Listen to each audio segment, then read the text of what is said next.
Alright, in this video we're going to talk about reflecting graphs. It's one of the transformations of graphs that we do, working with a parent function and then using different rules to transform that graph into the graph of another function based on the graph of the parent function.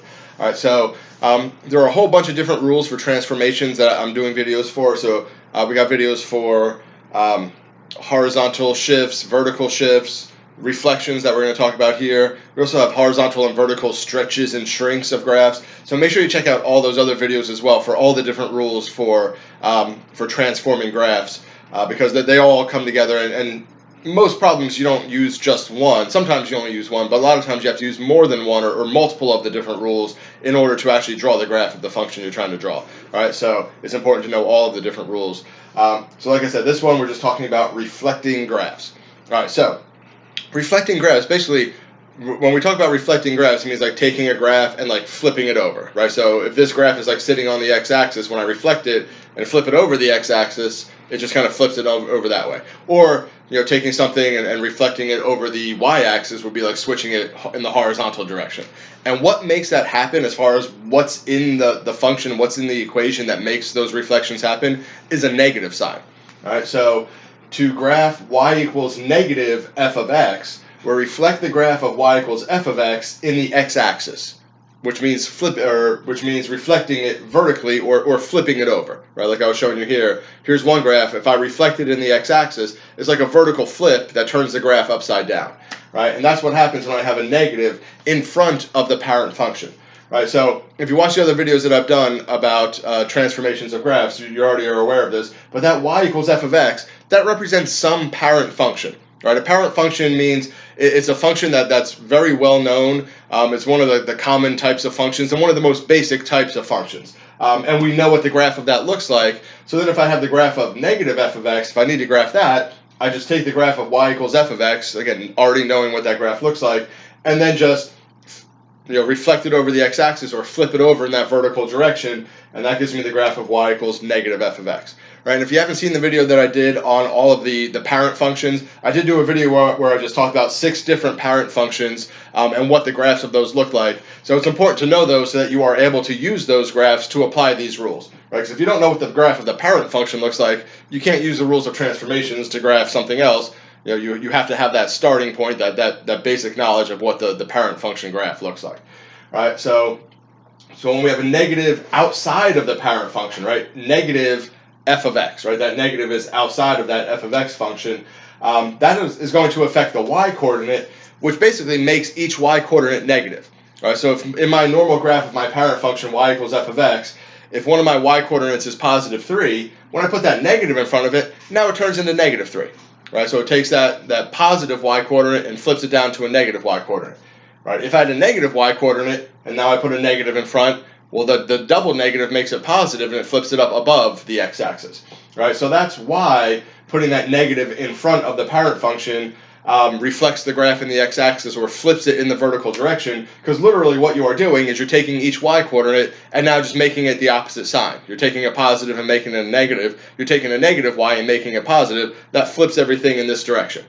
Right, so like I've said in the other videos I've done for the transformations, if you understand why the rule is what it is and kind of how it works, it makes it easier to remember the rule and also easier to apply it when the time comes, rather than just memorizing all these different rules, because there's a lot of different rules for doing transformations of graph, and if you try to memorize them all, sometimes you get confused. But if you understand, oh, a negative in front, I'm making all the y coordinates negative, let me just flip all the y coordinates, and then you get your graph. All right? So that's what's going on when we have that negative in front of the parent function. Remember, anything that happens outside of the parent function is going to affect the y coordinates. Right? In this case, it's making all the y coordinates negative when we have that negative outside the parent function. Right? On the other side, what if we had the negative inside the parent function? Well, that's what this rule down here is all about. To graph y equals f of negative x, reflect the graph of y equals f of x in the y-axis, which means flipping it horizontally, left and right. All right, so notice here, that negative sign is inside the parent function, right? It's f of negative x, whereas this one, the negative was outside of that f of x, right? That's the difference between those two. Where is that negative? Is it inside or outside? If it's outside, it affects the y coordinates. If it's inside, it affects the x coordinates, right? Which is pretty obvious when you look at it. I mean, it's a negative x there, right? So what's going on here? If we have that negative inside the parent function, right? Literally, we're putting a negative x. That's affecting the x coordinate, right? Because that negative is on the x here, which is making each x coordinate negative, right? So if I had a graph where in my parent function I have an x coordinate of positive 5, when I do f of negative x, well, that positive 5 is now turning to a negative 5, and it's reflecting it in the y-axis, or it's flipping it in that horizontal direction, right? Same thing if I had a negative. I've had an x coordinate of negative 3. When I do negative 3, that makes it positive 3, and once again, it flips it in the y-axis, or it reflects it in the y-axis, which does that horizontal flip. All right, so the general rules when you are doing transformations of graphs, anything that happens outside of the parent function affects the y coordinates. Anything that happens inside affects the x coordinates. And when you have negatives there, it's literally making all your x coordinates negative or making all your y coordinates negative, which flips the graph either horizontally or vertically. And the x-axis, right? That's our horizontal direction. So things that affect x, affect the horizontal direction. Right? So if I have a negative x, that flips the graph horizontally. The y is the vertical direction. So if I have a negative y, that flips it in the vertical direction this way. All right, so those are the basic rules for reflecting graphs. I'm going to pause the recording here and erase all these rules, and then do probably 2 examples, one of each of these, just to kind of see how they work. All right, our first example here, we've got f of x equals negative x squared. All right, so if you have to graph a function that involves a transformation of the graph, there's a few things you have to do before you can actually go ahead and draw the graph. Right, first thing is identify what the parent function is. All right, so negative x squared. And again, I did a video on parent functions where I talked about 6 different parent functions, so it should be one of the ones on that list. And this one, since it's an x raised to the 2nd power, my parent function is the quadratic function y equals x squared. So let me just kind of go off on the side. My parent is going to be y equals x squared. Right? This graph of negative x squared is going to be related to the graph of y equals x squared in some way. Right? It's that same family of functions. It's just this one has that negative in front of the x squared. Right? So first thing, identify what the parent function is. Is it the quadratic function, the cubic function, the square root, the absolute value? Well, what is your parent function? Okay, so we got our parent function y equals x squared. Next thing is, well, what does the graph of that parent function look like? Right, so again, for those parent functions, you should have a clear mental picture of what that graph looks like, and you should also know some of the key points on that graph. Right, so for y equals x squared, I've got the point 0, 0, I've got 1, 1, I've got 2, 4. And on the other side, I've got negative 1, 1, and I've got negative 2, 4. Right? And if you ever do forget some of these points, or you know some of them but you forget the other ones, one thing you can do is just plug x equals 2 in here. 2 squared gives you 4. That's your y coordinate when x equals 2. Same for any of the other ones. You can always plug those numbers in. You want to try to not do that, though, because the more you have to do that, the more time you waste for a problem that really shouldn't take that long to do. All right, so that's my graph of y equals x squared, and let me label it here so we know that that's what that one is. I'm trying to be all color coordinated here too. All right, so all the stuff here in purple is my parent function y equals x squared. Right now, I want to graph f of x equals negative x squared. Right, so we identify the parent function. We know what the graph of that parent function looks like, and when you're doing these problems, you don't always have to draw the graph of the parent function.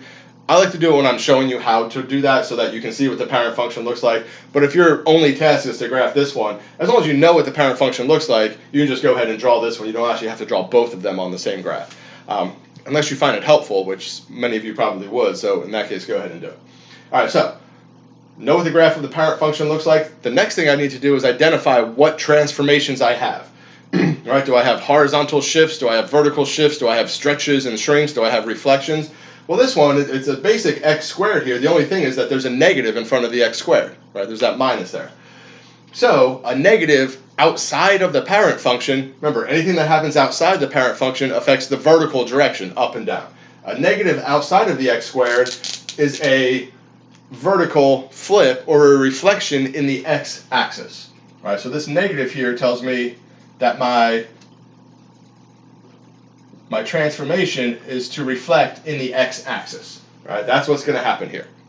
All right. Now, you might say, well, negative x squared, like how do I tell if that's inside or outside the parent function? If that negative was inside the parent function, it would look like this. Negative x in parentheses squared. Right? Now that negative is getting squared along with the x. That's what we consider being inside the parent function. Right here, only the x is being squared, not the negative, and so that negative is outside of the parent function, right? That negative is not getting squared. All right, so I reflect in the x-axis, which means basically that negative in front tells me that all my y-coordinates become negative. So I go to my graph of my parent function, and now I just take each y-coordinate of all these points I know and make them negative. Well, 0, 0, there is no negative of 0, so that point's still going to be 0, 0. Right? The point 1, 1 becomes 1, negative 1. Right? I take that y-coordinate and I make it negative. The point 2, 4 becomes the point 2, negative 4. Right? I take that y-coordinate of 4, I make it negative, and that reflects the graph in the x-axis. It flips it in that vertical direction. Right? Negative 1, 1 becomes negative 1, negative 1, and negative 2, 4 becomes negative 2, negative 4. And then I can connect my dots, and I've got the graph here of y equals negative x squared. Right? Same shape as the graph of y equals x squared, just the whole thing gets flipped over in the vertical direction because that negative in front is literally taking every single y-coordinate and changing the sign, making it negative. That flips the graph over. But again, understanding what's happening here makes it a lot easier to accomplish this rather than just trying to memorize all the different rules. All right, so that's what happens when we have that negative outside of the parent function. That's the reflection in the x-axis. It's the vertical flip, right, is another way to say that, and that's what we end up with.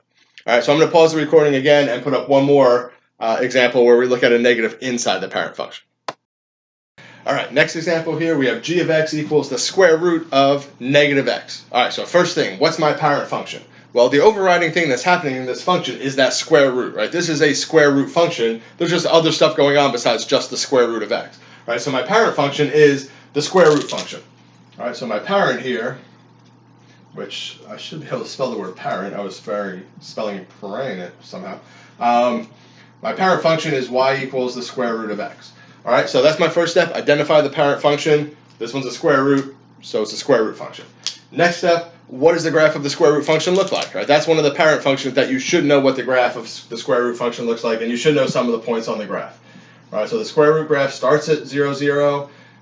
Next point we know is 1, 1. The next point we know is the point 4, 2. All right, and again, if you don't know that, then you should check out the video I did about the parent functions and some of the points on there so that you're familiar with not only the shape of this graph, but also some of those key points that are on the graph. All right, so that's my graph of y equals square root of x. That's my parent function. All right, so now we have to identify, well, what is the transformation that's happening with this other graph, with this g of x equals the square root of negative x.